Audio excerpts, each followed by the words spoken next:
it's a pretty good environment for solar power. This one is totally off the edge of the frame. We're only 3 degrees south of the equator, so the days stay about the same length, and there's lots of bright sun, and it's right overhead for lots of the time. So our solar panels pick up a lot of energy in that way. Got the solar panels up and running. So we got 6 solar panels. They generate about 80 watts each. Did you put washers? And put them in a frame on the roof of the school. We had students, and even I was climbing around on the roof of the school.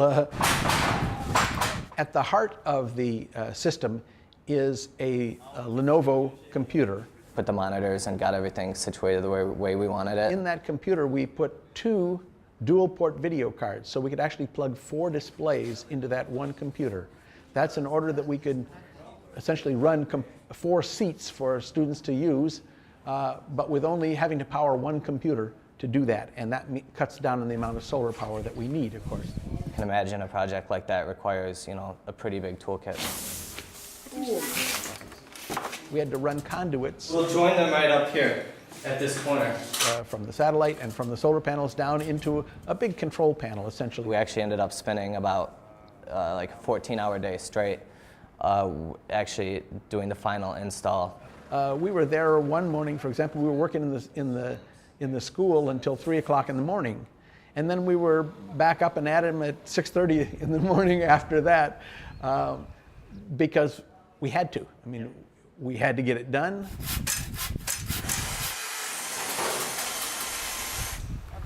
And I'm gonna go Expanded with that, right? Yeah. I don't know how they This roof is like a radiator. It radiates coolness. If your deviation is all south, no east-west.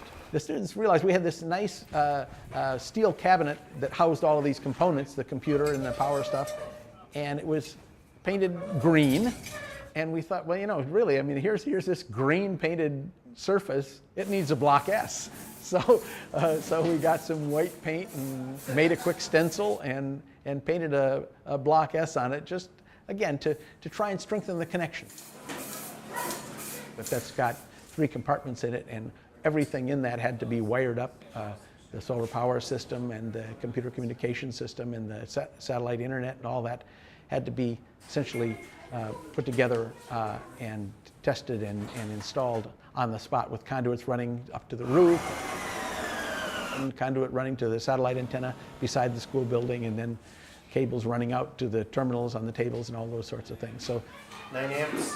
we put a kind of a wood divider in the middle of it, in a back compartment where we have all the high voltage stuff that you don't ever want anybody touching. And so that's sealed off, and it's locked. And then in the front, you have a panel, the front of that panel, where you have then all the controls, the switches, circuit breakers, things like that for powering on the computer. That plugs into a satellite, and the satellite communication is via a dish that was mounted on a pole outside the school building. And of course, we had to pour concrete to set that pole in, because it's got to stay pointed in the same direction at that satellite. It's pretty sensitive.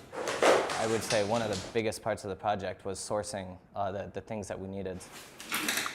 Down at the bottom are 2 monster batteries, because we need to be able to run the system, of course, not only when the sun is shining brightly, but also some of the time and we're aiming it up to 4 hours when there isn't good sunshine.